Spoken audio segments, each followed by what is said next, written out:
there really is only one other alternative left after the Christian consensus is gone, and that is that a single individual or a group will come forth as an elite to give arbitrary absolutes to society. Now, we mustn't think this is extreme in our thoughts, because many people, many different kind of people, have made suggestions in just exactly this direction, that this, they say, is what must come into our present society now that the Christian consensus is gone. One man stands out who said this quite some time ago, and that's John Kenneth Galbraith. And he suggested that the intellectuals, and especially the academic world, and especially the scientific world, plus the government, would provide such an elite. Robert Theobald, at the Second General Assembly of the World Future Society in June 1975, said, quote, "It's naive to deny the necessity for some kind of competent elite," end of quote. Daniel Bell, who's one of the great thinkers of this particular moment of history, has written a book called The Coming of Post-Industrial Society. In it, he says, both government and business has become so technical that the technocrats must become an elite to take over. And he says this is what's going to happen if we continue in a straight line from where we now are. But in it, he gives a most astute warning, a warning that the lack of a rooted moral belief system is the cultural contradiction of the society, the deepest challenge to its survival. Now, what does he mean by that? Well, he means that in this society that we're saying is just, there it is, some sort of an elite, one kind or another, in which all these men and many other thinkers are talking about today.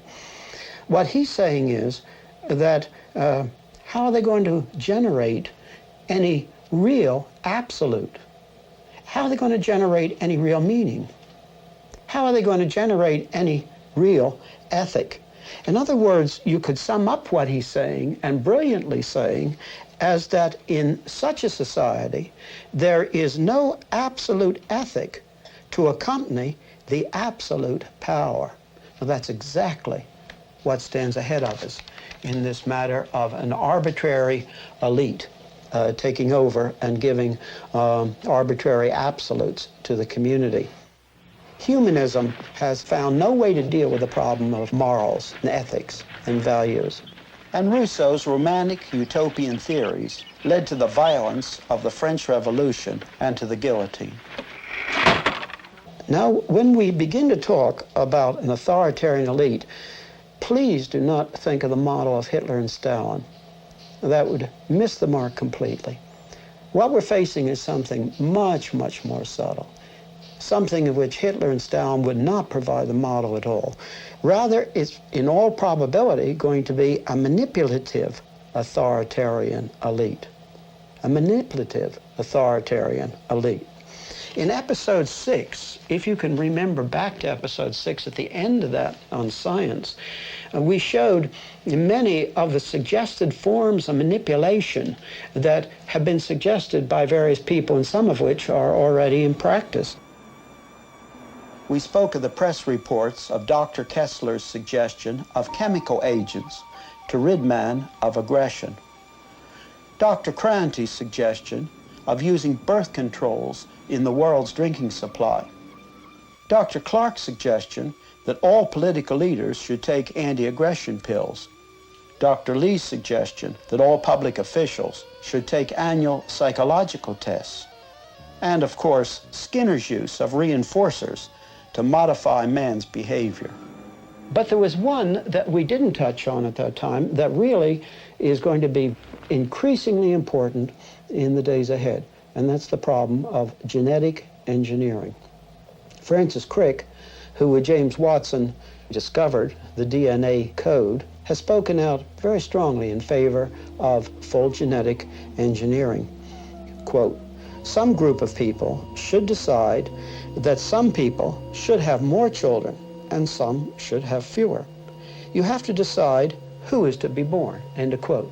That's only one little part of it, though, because as you read carefully on further, what you find is the call for a group of people, and he doesn't call it an elite, but it certainly would be the elite, who will determine what kind of people we want genetically in the future, and then we'll set out genetically to make them.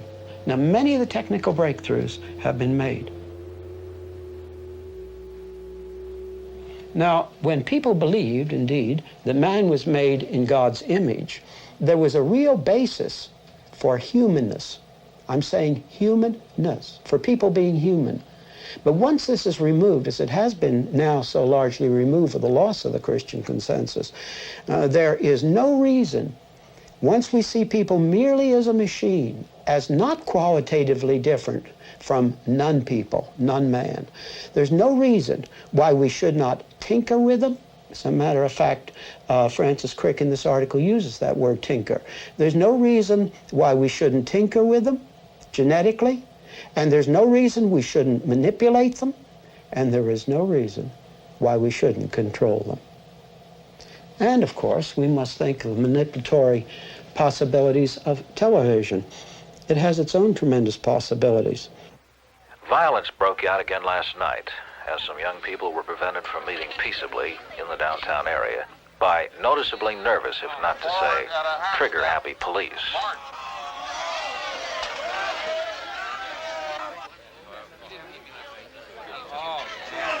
Frank Bushman, attorney for the young people who are to be arraigned in court tomorrow morning, pointedly remarked on this overreaction by the police.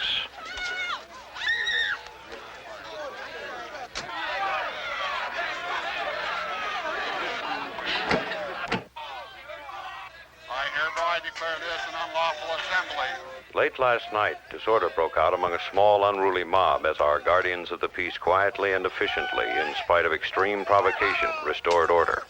I command you to disperse, and if you do not, you shall be arrested for refusal to disperse. You have 2 minutes to disperse.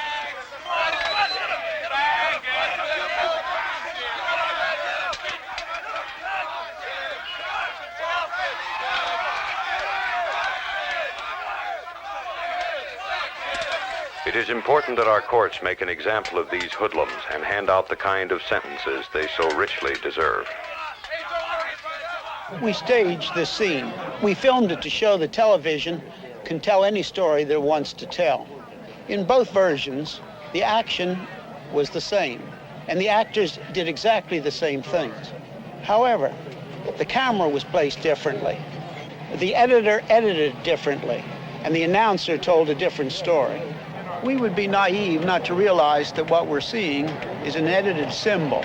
But the nature of TV is such, we see it with our own eyes, that we naturally look at it as though it were objective truth. For many, what they see on television is more true than what they see with their eyes in the external world. Let me stress, it is always unfair to say the media does this or the press does that. There are always individuals or individual publications, for example, that are not included in the generalization. But the mass media can be used by an authoritarian manipulating government or an elite. The elite gives the arbitrary absolutes, and then not only TV, but all the mass media can be used for manipulation. And a plot or conspiracy are not needed.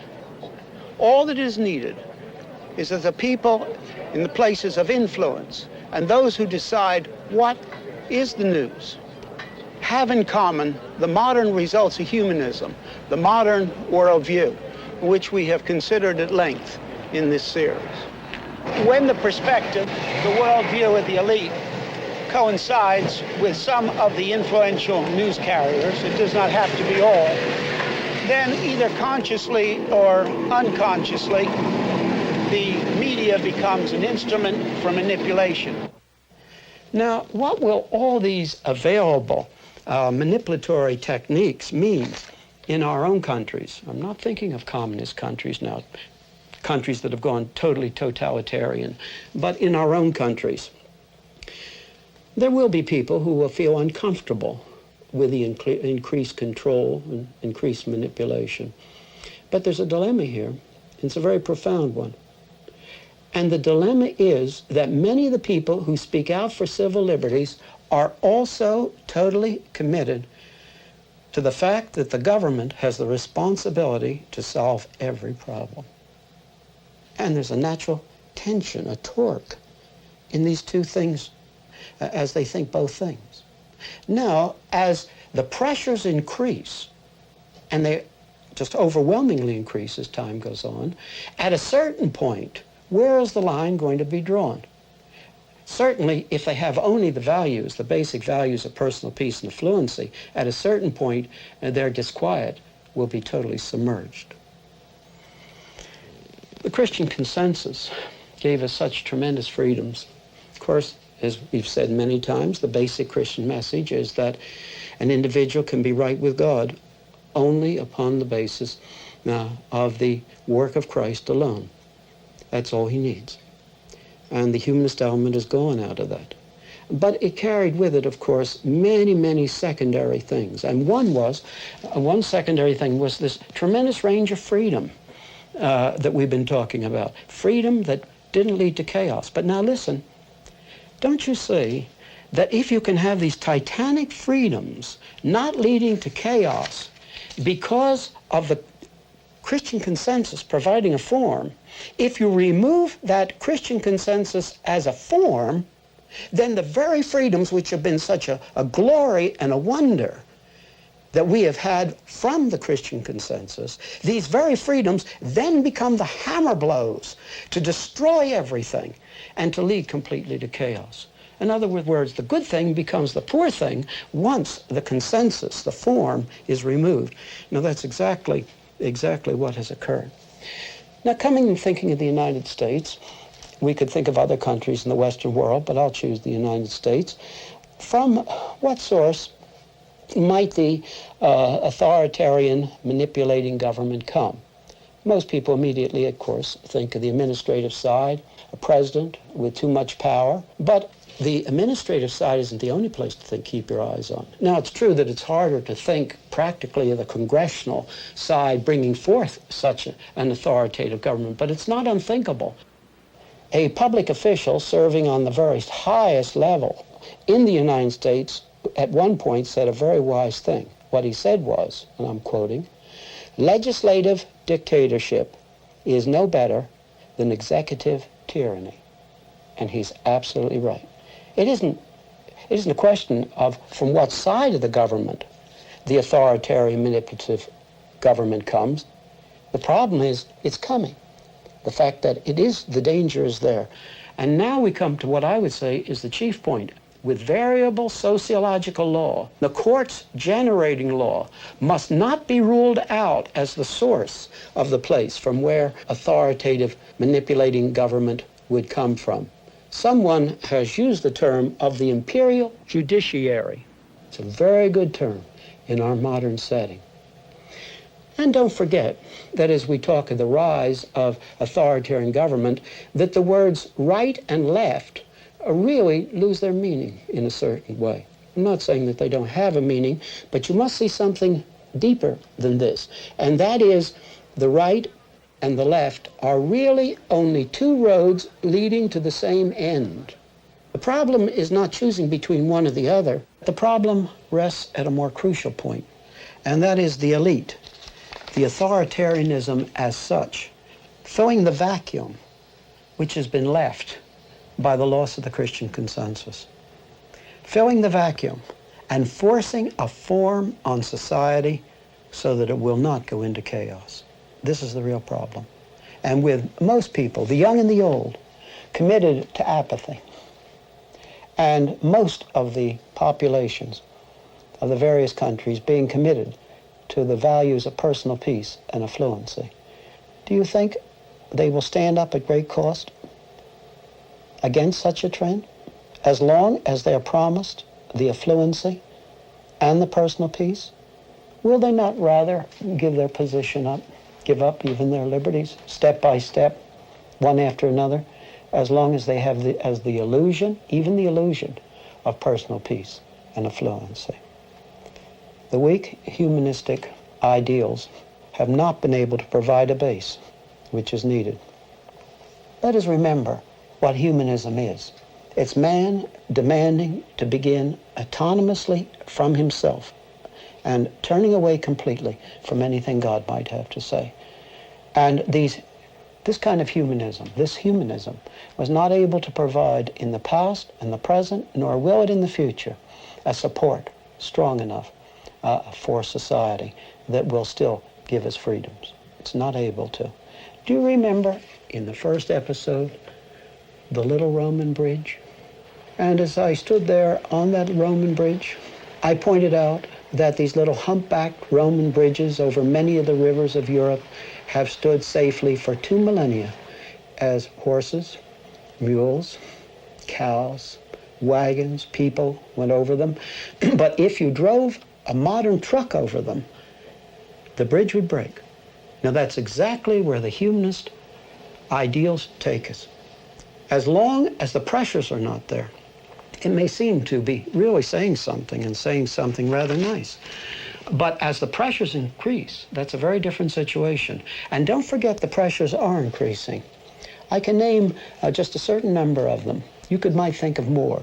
But the ones I'm going to mention are not something for the future. They're already upon us. And these pressures are building up month after month, year after year. The first is the dilemma of economic breakdown, centered in what seems to be the impossibility to control inflation. And economists everywhere are writing on the fact that we haven't found a solution to the control of inflation. And if it continues, it will lead in country after country to economic breakdown. We can think of political terrorism and indiscriminate terrorism as it is spread over the world. This brings a tremendous pressure on people, just a tremendous pressure. And perhaps the greatest of all, the threat of war with the imperialistic, expansionist, communist countries toward the West. And add to this the fear of atomic war. Just a tremendous pressure to give up anything, to give up absolutely anything, if we could just save our peace and affluency. And then there is the shortage of food in the world and other natural resources.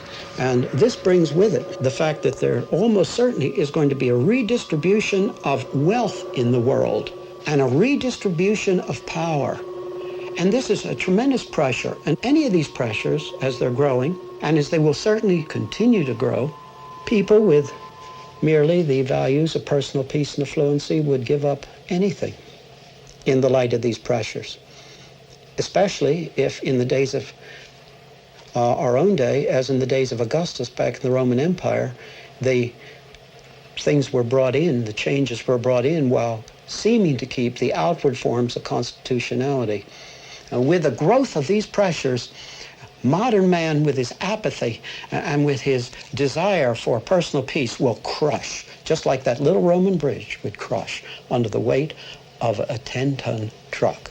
It's just where we are. Now, what are the alternatives? Well, in the natural flow of things, there would seem to be only two. One, an imposed order, and we spent a long time in this episode and looking back into other episodes about the possibility of this imposed order. Or, in the natural flow of things, just one other alternative, and that is that our society would affirm the base that gave us the form and freedoms in the first place. That is a return to God's revelation in the Bible and as he has revealed himself in Christ. This was the base that gave us the forms and the freedoms. And it would seem as though these are the only two alternatives: imposed order, or our society affirming the base that gave us the form and freedoms in the first place. But I want to say something as a warning immediately. Christianity cannot be accepted merely as a means to an end, sociologically. It cannot be accepted merely as a superior utilitarianism. Christianity's truth, and it demands a commitment to that truth. It means there is an infinite God who is there, and he has created all things. Things are not a product of chance. This infinite personal God has created the heavens and the earth. He has created the space-time continuum. It means the acceptance of Christ as Savior and as Lord.